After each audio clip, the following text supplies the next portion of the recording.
Good morning, guys. Steve and Glenn, your Aussie Golf Pros. And we've set up today on the 11th at Stonecutters Ridge. Awesome par 3.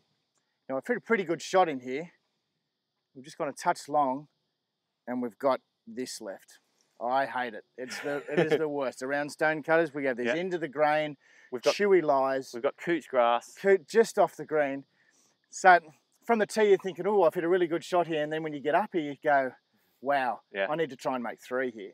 Yeah, it's a tricky one, and a lot of our club golfers struggle with it.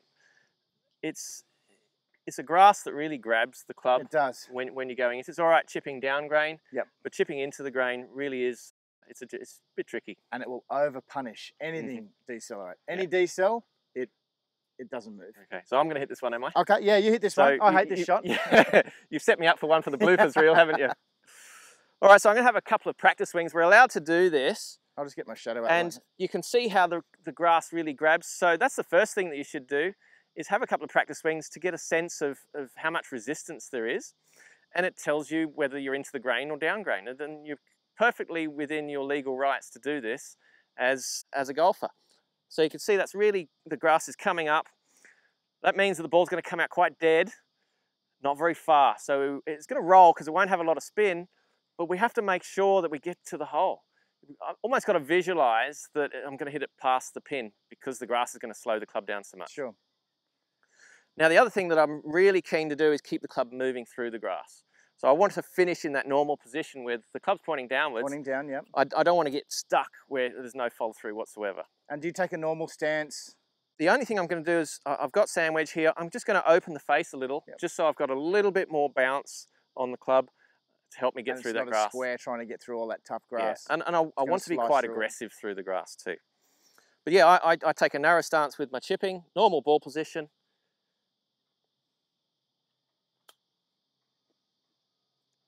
Almost. And as you can see, even with quite an aggressive stroke that you just played, a very good stroke, it still comes out really dead. So it's so hard to judge. It is. It's a challenging one for any golfer, and one that really need to practice to get an idea of how much resistance there is.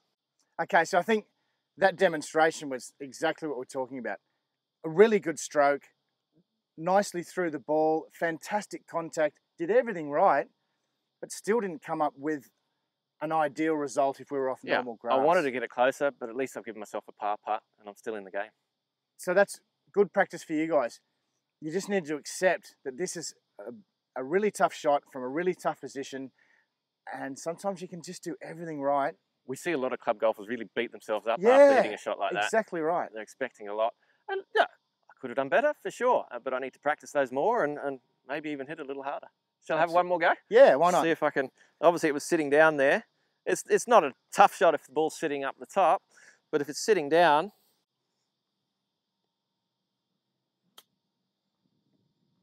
that's a better one. Absolutely. Better speed. And so there's proof in the pudding. If you come out and practice this a little bit, just a little bit, we're going to get sharper. You're going to get sharper and sharper and sharper. So I hope this helps. Well done. Good luck with those into the grain shots.